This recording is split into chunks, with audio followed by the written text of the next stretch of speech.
I am very happy to introduce Mr. Nitin Bassi. He is a well-known choreographer. He was suffering from scoliosis, lower back pain, and sciatic nerve compression, and wants to say something about his problem and regarding treatment conditions. So please, Nitin ji. Hello, hi. Hello everyone.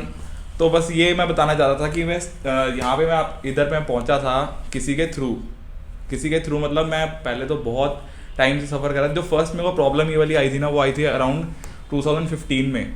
तो उसमें क्या हुआ था, आई problem 3-4 दिन, 5 दिन, 6 दिन, उसके बाद ठीक हो गया। मैं कहा चलो कुछ नहीं है, लोअर बैक में पेन हुई, ठीक हो गया अपने आप भी नहीं, थोड़ा जैसे घर पे सारे कहते हैं मूव लगा लो, ये हो गया वो हो गया, ठीक हो गया। तो उसके बाद मैंने कहा चलो कुछ नहीं है, प्रॉब्लम बड़ी नहीं है। तो ये वाली प्रॉब्लम मेरे को वापस आई अराउंड 1 और 2 ईयर के बाद।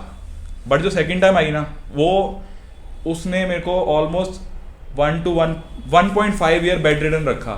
मतलब इतनी कंडीशन वर्स हो गई थी, I was not able to go from bed to washroom. तो उसमें इतनी प्रॉब्लम बढ़ गई थी, मतलब मेरे को अपने पापा के सहारे से मैं जा पा रहा था कहीं पे भी, और खाना छोड़ दिया था क्योंकि वॉशरूम में प्रॉब्लम आने लग गई थी, और सब कुछ मतलब काफ़ी वर्स कंडीशन हो गई थी। और प्लस पेन किलर्स खा के मैं नियर टू डिप्रेशन में चला गया था, क्योंकि मैं बस बैठा बस वॉल्स देखता रहता था। ये बस यही था, मेरी पोजीशन ये हो गई थी। और मैं जैसे मैं शुरू से मैं डांस का, हमेशा से मैं डांस की लाइन में रहा हूँ और कोरियोग्राफी करता हूँ। बट एक टाइम पे ऐसा हो गया था कि मैंने होप छोड़ दी थी कि अब मैं फ्यूचर में कभी कर भी पाऊंगा कि नहीं कर पाऊंगा, क्योंकि मेरे को काफ़ी डॉक्टर्स, और मतलब मैं नाम नहीं लूँगा कि कहाँ मैं दिखा के आया, बहुत जगह दिखाया। ऐसी कोई जगह नहीं होगी दिल्ली में जहाँ पे मैंने दिखाया नहीं है, और किसी की रेफरेंस से मैं गया नहीं हूँ। बड़ी से बड़ी जगह गया हूँ स्पाइन के लिए। लेकिन उसमें प्रॉब्लम क्या आई कि कईयों ने तो यही बोल दिया कि भूल जा, अब तू कभी डांस नहीं कर पाएगा, और फिजिकल एक्टिविटी तो बिल्कुल ज़ीरो हो जाएगी तेरी हमेशा के लिए। तो फिर मेरे कज़न के थ्रू किसी का रेफरेंस मिला, तो उन्होंने मेरा ट्रीटमेंट स्टार्ट करा। तो उन्होंने कहा था कि एक दिवाली में पहले ही ख़राब हो चुकी थी मेरी, उसके बाद नेक्स्ट दिवाली आ गई थी। मैंने उनको कहा था कि मेरे को इस दिवाली पे बस किसी तरह खड़ा कर देना अपने पैरों पे, क्योंकि मेरे को अपने पैर फील ही नहीं होते थे एक टाइम पे, मतलब कुछ ऐसा कोई सेंसेशन ही नहीं थी पैर में। तो उसके बाद उन्होंने ऐसे कहा कि मेरे से भी नहीं हो पा रहा है। तो उनको बस ये था कि उन्होंने कहीं पे डॉक्टर से कहीं मिले होंगे, या उनका कोई लेक्चर अटेंड करा होगा, मेरे को नहीं पता। तो वर्कशॉप अटेंड करी थी, तो उधर से उनको ऐसे लगा कि इंद्रप्रस्थ में आई है। तो जैसे भी करके मैं इधर तक पहुंचा। तो यहाँ पे आके मैंने फर्स्ट सिटिंग ली। तो फर्स्ट सिटिंग लेने के बाद पहले तो डॉक्टर ये बता पाएंगे कि मेरी कंडीशन कितनी वर्स थी जब मैं यहाँ पे आया था। एट दैट टाइम तो सपोर्ट से ही आ रहे थे, और हाँ, वो तो आपके एक रिलेटिव और मम्मी भी आपकी साथ में लेके आ रही थी। उस टाइम तो कंडीशन बहुत ही वर्स थी, लेटने में, उठाने में भी, एक बेड से दूसरे बेड में शिफ्ट करने में भी 3 to 4 मिनट्स 5 मिनट्स लग रहे थे।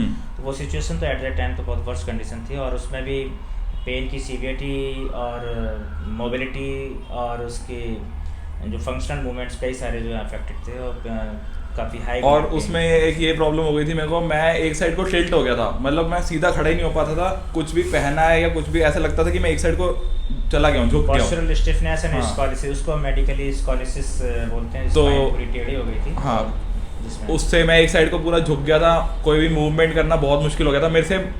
2 मिनट खड़ा होना ही बहुत मुश्किल हो गया था, बाकी तो बात की बात है।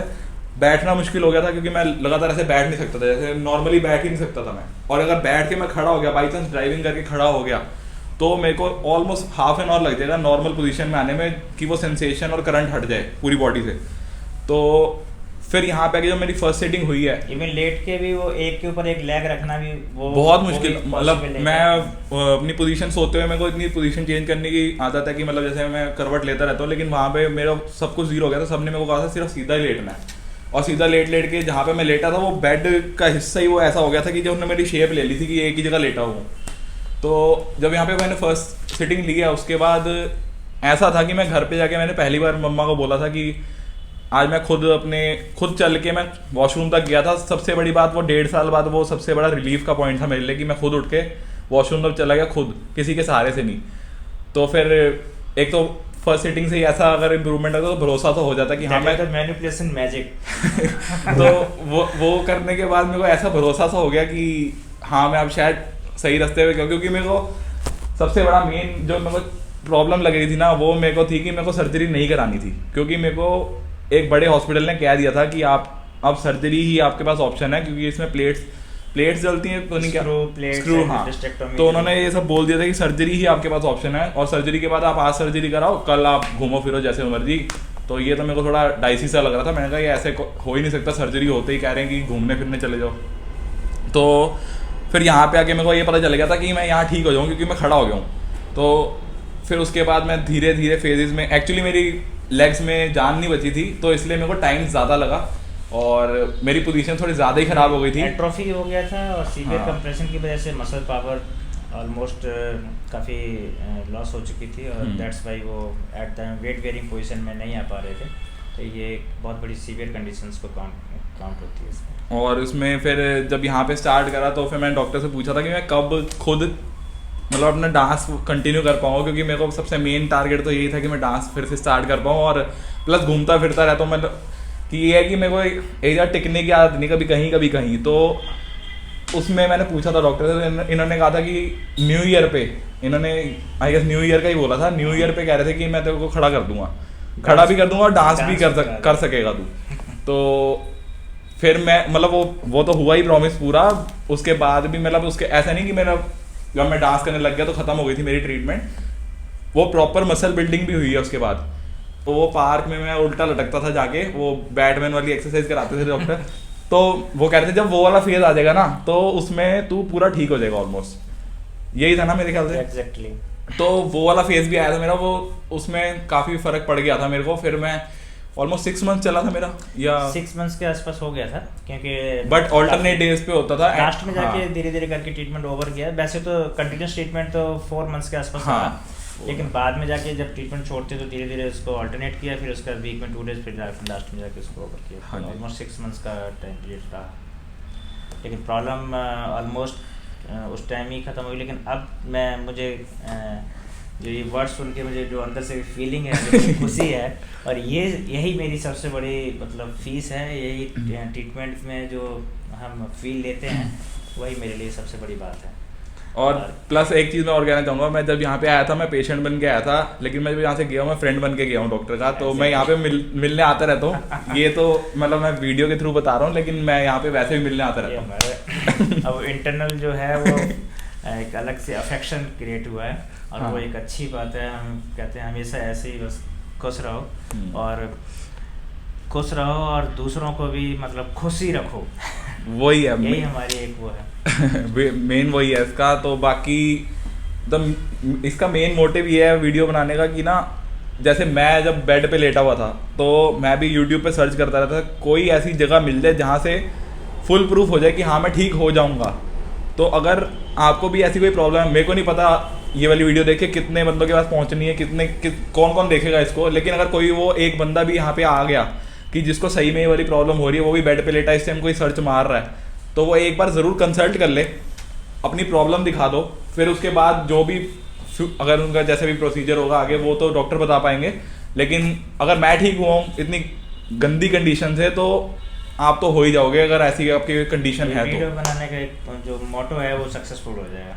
हाँ बस अगर कोई हाँ जो है एक गलत डायरेक्शन में जो लोग भटकते रहते हैं, जिनको पता ही नहीं होता है एग्जैक्टली हमें जाना कहाँ पे, हमें ट्रीटमेंट क्या लेना है, और मेडिसिन, पेन किलर्स और वो अल्टरनेट थेरेपीज, भटकते भटकते टाइम वेस्ट होने की वजह से, और फिर उसके बाद जो एट्रोफी डेवलप हो जाना, फिर सबसे बड़ी प्रॉब्लम जो है वो एक साइको बिहेवियर डिसऑर्डर क्रिएट हो जाता है। वो हमेशा एक डिप्रेशन की कंडीशन में, यंग एज में जो मैं डिप्रेशन देख रहा हूँ वो अब बहुत कॉमन हो गया है, खासतौर से आफ्टर कोरोना, जब से लोगों ने बिल्कुल ही मोबाइल और लैपटॉप उन सब पे बैठ के अपना काम करना शुरू कर दिया। उससे उनकी पोस्चरल स्टिफनेस और पेन जो है इतना ज़्यादा ग्रेड का बढ़ चुका है।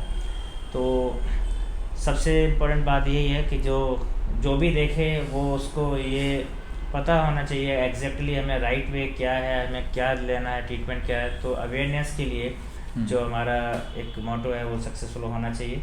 So thank you so much. And Nitin, आपकी हैप्पीनेस ही ये हमारी खुशी, जो हमारी यही फीस है, और यही मुझे लगता है कि यही हैप्पीनेस सबको मिलनी चाहिए। Thank you so much. और सबसे बड़ी खुशी ये है कि जो अभी मैंने माता वैष्णो देवी पे जाके इनका जो मैंने देखा stairs climbing, down, speed, dancing और वो सब चीज़ें वहाँ पे वो देखने के बाद मुझे जो इंटरनल फीलिंग हुई है उसको मैं बयान नहीं कर सकता। सो यही मैं चाहता हूँ कि हर किसी के साथ में इस टाइप की ऐसी फीलिंग्स हों जो अपनी प्रॉब्लम से गुजरने के बाद वो अपने ऐसी खुशी उनके साथ आए। और मेरा जो मेन मोटो है जो मैं चाहता हूँ सोसाइटी में स्प्रेड करने के लिए। Thank you so much.